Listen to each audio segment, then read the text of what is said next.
Well, hello again. Come to see your old pal Jack for another tale, did you? I thought so. So tell me, did you hear the midnight train while coming here? It makes such a sweet and lonesome sound as it goes clickety clack down the railroad tracks. And it reminds me of a tale that I heard so long ago. And without further ado, Harvest Moon Jack presents to you the Alberta Ghost Train. No tickets needed. All aboard.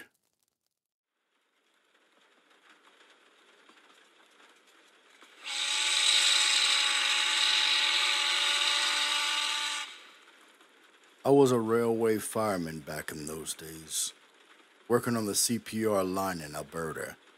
I did a hard day's work and earned me a fair wage. I was young then, and my pretty little bride was just setting up housekeeping in a little cottage that was all we could afford. Life was good, and I thought everything would continue rolling along that way. Then came that fateful day in May of 1908.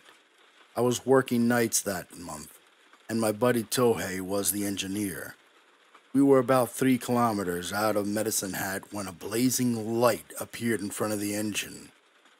It was another train on collision course with us. Tohei yelled at me to jump, but there was no time. The light was right on top of us. I thought we were dead. Then the oncoming train reared off to the right and ran past us, its whistle blowing and the passengers staring at us through the windows. But there was only one single track in that stretch of hills, and we were on it. I looked over at the shrieking, rumbling ghost train and saw that the wheels were not touching the ground. Needless to say, we were mighty spooked by the incident. Tohei decided to take some time off from engineering and began working in the yard.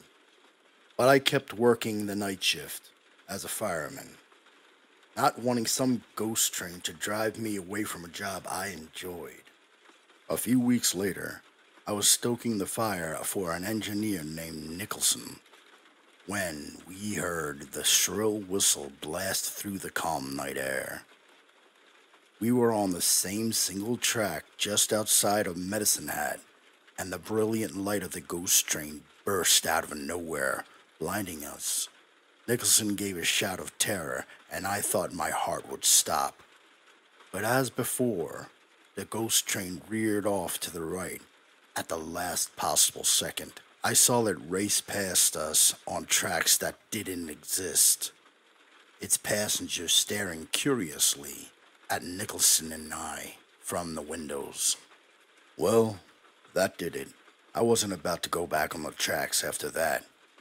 I did yard work for the rest of the month of May and a few weeks in June. Finally, I decided enough was enough, and I gritted my teeth and resumed my role as fireman. I was firing up an engine in the yard one evening in early July when a report of an accident came in. The Spokane Flyer and a Lethbridge passenger train had a head-on collision on the single track 3 kilometers outside of Medicine Hat, on the exact same spot where the ghost train had appeared. The Lethbridge locomotive had derailed and its baggage car was destroyed. 7 people were killed in that accident, including 2 engineers. One was my buddy Tohei, and the other was Nicholson.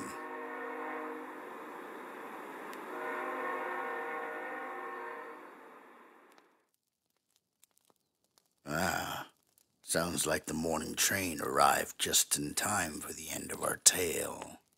Speaking of the story, remember this. Not all things that are paranormal are out to get you or are evil. Some may be warning you of what's to come. But, alas, our time grows short.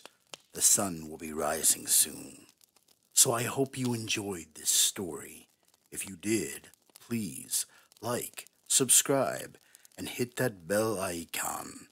If you have any stories you would like me to tell, please leave them in the comments. And remember this. If you hear a sound in the middle of the night, don't go investigating. Not all the creatures of the night are as friendly as your old pal Jack.